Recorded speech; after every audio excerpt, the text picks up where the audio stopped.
What's going on, my squad? So I'm actually in a new house, and I've just started my internship this week.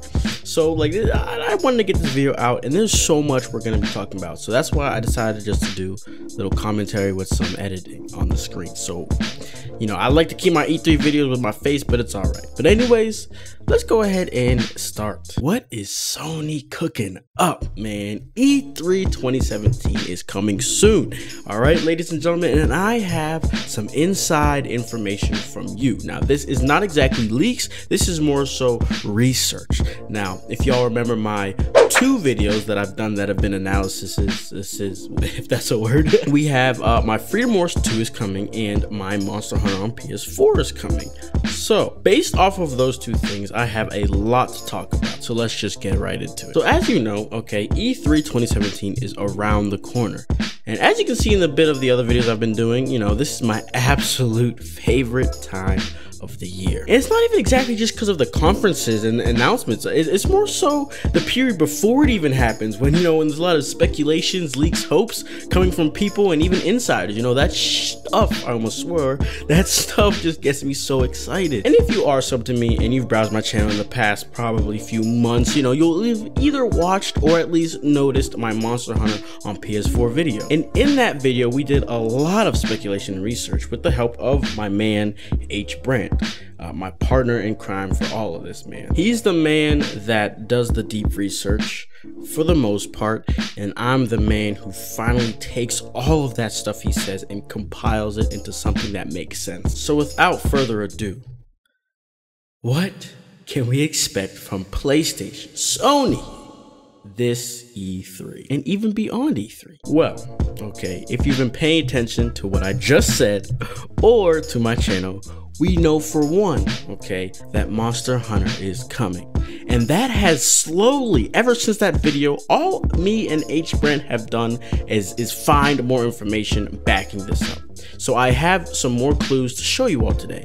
But since that isn't anything too crazy at this point, I'll leave that for the end of the video. I'll even leave a timestamp if you guys just want to hear that right now. But let's just continue on with other things. All-Stars 2. PlayStation All-Stars Battle Royale 2, Round 2. I don't know what it's going to be called. But anyways, it's about time that PlayStation unveils this, okay? They've had enough time to prepare. And if you peep the video in the cards that should pop up right now, if you're curious about why I'm acting like it's already coming, that's going to give you your answers. But I got a 95% feeling it'll be finally shown at E3 2017. And if it's not shown here for some odd reason, okay, that is a most likely PlayStation Experience announcement. But the thing is, I'm thinking this game should be coming out early 2018, so I'm thinking that might be too early, but whatever, we'll see. I'm not going to be touching up on that because you can watch that video and you can get the idea for yourself. Now, it's time that we dive deep into all this information. So let's go ahead and take a look at Sony's first party studios. If we return to my favorite person on this earth,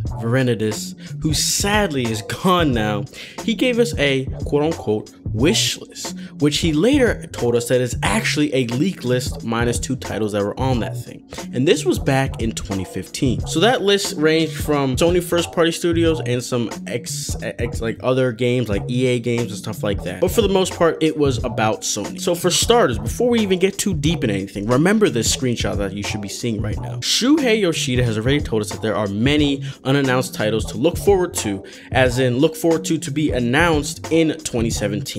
So right off the bat, there's been a lot of stuff going on in Sony Japan specifically, and no one knows anything, okay? But that right there, and after all this research, it's all making sense now. There are a lot of things coming this year for PlayStation 4. So before we get too deep into all of this, you know, right off the bat, y'all might be like, oh, you're going off some Verendus leakers. If you guys are NeoJaf surfers, or basically anyone that keeps up with the leaks and all that deep kind of stuff, you'll know Verendus is probably the most believable insider that is in this whole community of gaming in a sense. But just for the people that aren't part of it, I'm gonna go ahead and show you some things to give you some confidence in him. So in his post, which was posted on April 20th, 2015, he basically told us about the Final Fantasy VII remake when nobody at all had any knowledge of this, okay, at all, along with World of Final Fantasy, the what he called Final Fantasy spin-off that was on the list. Now that one specifically is definitely crazy, because really, who asked for that game? And just for some more concrete believance, he hinted to us about the Spider-Man PS4 game all the way back in 2015. And I don't know about you, but I did not expect that last year. On his list, he had new Marvel action IP, okay? So there you have it. So this list, like I had mentioned before, is comprised of some Sony first-party studios and some just random, games that don't actually have anything to do with, first-party studios for Sony. In terms of those JRPGs specifically, sometimes some of these JRPGs that he's talking about are Sony first-party studio drops, whereas they're doing it all by themselves, or sometimes they take a first-party, they take Japan, usually it's just Japan Studio who's doing this. So they have Japan Studios, and sometimes they will partner with a well-established game developer. Sometimes they'll go grab him and have him help them for a game, or they're just going to take a full-on company and work on it, similar to what Bloodborne was, where they had Japan Studio working with From Software. On this list, there's a hint of cyberpunk action/adventure game, and we are, in terms of the whole insider stuff, we're thinking that this game is Sucker Punch's new IP, and which, by the way, okay, this Sucker Punch new IP, regardless if it's cyberpunk or whatever, it's said to be Sony Worldwide Studios' most ambitious title. But in terms of if it's a cyberpunk action, I can't comment on that. But all we know is that Sucker Punch is working on a very big game.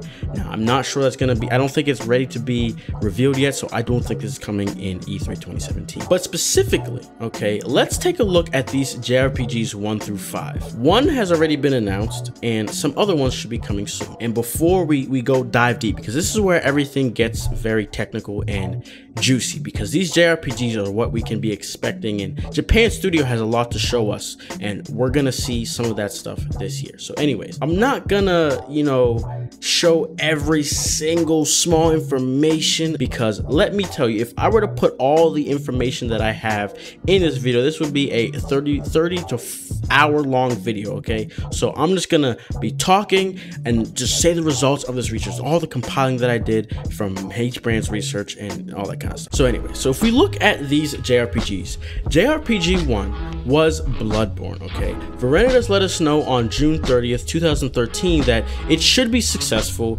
at least on the level of Infamous or Killzone maybe. Now, if we look at Killzone's and Infamous's sales, so Killzone 1, 0.94 million, that's globally. Killzone 2, 3 mil, and Killzone 3, 2.7 mil.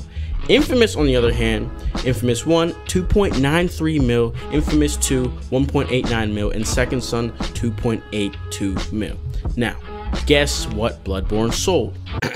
2.7 million. So if you ask me, that's pretty accurate. So Bloodborne 2 is most likely going to be showing up for this at E3 2017, so be excited. Next, okay, Verendus has told us that JRPG 2 will, and this is his quote, this is exactly what he says. He says, will be Sony Computer Entertainment's second attempt at a big game emulating Final Fantasy. Now go ahead and look at these articles. This JRPG 2 is most likely Japan Studios' next announced project. This is going to be a game made solely by Sony Japan. This is their next flagship title, similar to how they did Gravity Rush, for the Vita and Freedom Wars, or not Freedom Wars, only Gravity Rush, because that's the one that they made themselves. And if we look at this article from 2015, we see that Japan Studio producer Teruyuki Toriyama, who is the producer for Bloodborne and Soul Sacrifice, says, I will try my best to deliver an ambitious title in 2016, so please support Sony Computer Entertainment Japan Studio from now on. Well, the next year came and nothing was shown / said. And this is also not the only title Japan Studio is working on. Let's slow down real quick. Teruyuki Toriyama is the producer of this game alongside the staff behind Soul Sacrifice. All of production, like I said, is going to be in-house and not outspread to different companies like how Freedom Wars was. Plus, there has been new staff that has been reported to be hired. Toriyama said they began production last year, and we know that he hasn't made anything. He hasn't been doing games at all since Soul Sacrifice Delta. So based off of this, Me personally, I'm extremely excited, simply because how engaging and awesome Soul Sacrifice's story was, but I felt like the gameplay and some ideas were a little bit cut because the Vita maybe didn't have all the resources they were looking for. But regardless, this is coming from the mind of Soul Sacrifice Delta, Soul Sacrifice whatever, and Bloodborne. So yeah, this is gonna be a good ass title. And now in terms of the other two JRPGs, JRPG 3 and 4, because JRPG 5 is Bloodborne 2. But regardless, like JRPG 3 and 4, this is what Verendus had to say about them in around 2015. JRPG 3 is in pre-production at the moment and is something that should appeal to fans. This will be announced in 2016 at the earliest, I would assume. They've only just started picking things up this year. JRPG 4 is much farther away. This will be a more significant title, but you're not hearing about this anytime soon. This is towards the end of the generation. And so without getting into the nitty-gritty details, because like I said, H-Brand has all information, all research done for 3 and 4, but I'm not gonna highlight all that, but I will let you know what the outcome of that research is. JRPG 3 is pointing towards being a new Wild Arms. And if you don't know what Wild Arms is, because I didn't really know, it's an old first-party RPG by Sony from the PS1 era. And then on the other hand, JRPG 4 is leading to what I was talking about, which is Freedom Wars 2 or some Freedom Wars successor for PS4. These two most likely aren't going to be shown at E3, but they could possibly be shown this year. But regardless, those reveals are for Tokyo Game Show, because the average viewer that's going to be viewing E3 is not going to be completely astounded by these games. And I do have a long video explaining why Freedom Wars 2, I know that it's happening, but I'm just going to refer you to that video because that's way too much to talk about. Now that we've got through the Verendus releases that should be showing up this year, let's do a quick recap. So out of everything Verendus told us, things that I can basically say with some confidence in my heart that will be shown this year so far, that I've talked about, is 1, Bloodborne 2, Monster Hunter on PS4, and 3, All Stars 2. Now, if we go back to Japan Studio, but not exactly with all the Japanese developers, we kind of take it back to where they have some Americanized people in there. We can go ahead and look at Gavin Moore. Now, Gavin Moore has announced in 2014, that he has a big project that he's working on. And Shuhei Yoshida himself has said he is very excited about it. This guy, Gavin Moore, is the guy behind Puppeteer. And the thing is with Puppeteer, it's a game that I literally never heard of it, when it was actually revealed. I did not see anything about it at that time. So I don't know. But regardless, Puppeteer was a very unique title, and that alone gets me kind of excited. So let's go ahead and just see what we can find about this. So in an interview back in 2014, Gavin Moore explained his way of creating games, and he basically told us that his new project was based off of these key terms, because he said this is how he makes his games. He just thinks of words and then puts them together. So he says this next game is going to be buddy movie, road trip, Kansas, Romania, and then everything kind of comes together, is what he said. Now, based off of that, I don't even have the slightest clue what to think of. So I don't even know what to get excited. I've never played Puppeteer, but like I said, it was a very unique title, and he has called this project big. Shuhei Yoshida himself is very excited about it. So I don't know. I really don't know what to think about it, but you guys can take that with however you want to take it. But the thing is, this game has been in the works since like 2013. And, that's just when we heard about it though. But his project is highly likely to show up at E3 this year. So based off of that, that's 2 right there at E3 and then another 2 at TGS. So you might be wondering, how in the world are they able to do all this? Well, the thing is, all right, so 1, they collab with individuals and companies, okay? This lessens the development workload. And 2, the handheld division is now just gone, so they don't have nothing to worry about but PS4 titles.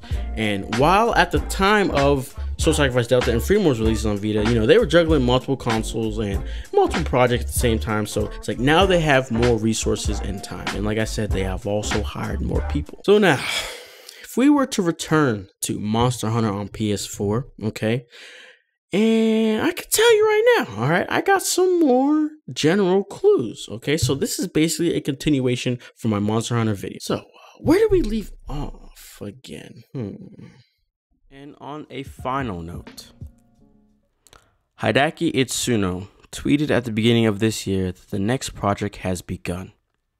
He's a very, very, very knowledgeable developer in open world titles. Oh, yes, that's what it was. So let's begin. Capcom has announced, okay, that a major title is slated to release before March 31st, 2018. So the thing is with Devil May Cry 5, there's so many leaks been talking about for so long, and I'm here to tell you that it is happening. Okay, I'm telling you right now, Devil May Cry 5 is happening, but it's not gonna be shown at E3. And there is a couple reasons for that. Firstly, Hideki Itsuno, he hasn't been the head director of Devil May Cry since Devil May Cry 4, and this was in 2018. I said 2018, 2008. And he was only the supervisor for the Devil May Cry 4 Special Edition and the DMC reboot. Secondly, I just said it myself, 2008 is the last DMC that he directed. Devil May Cry is not a major title from Capcom.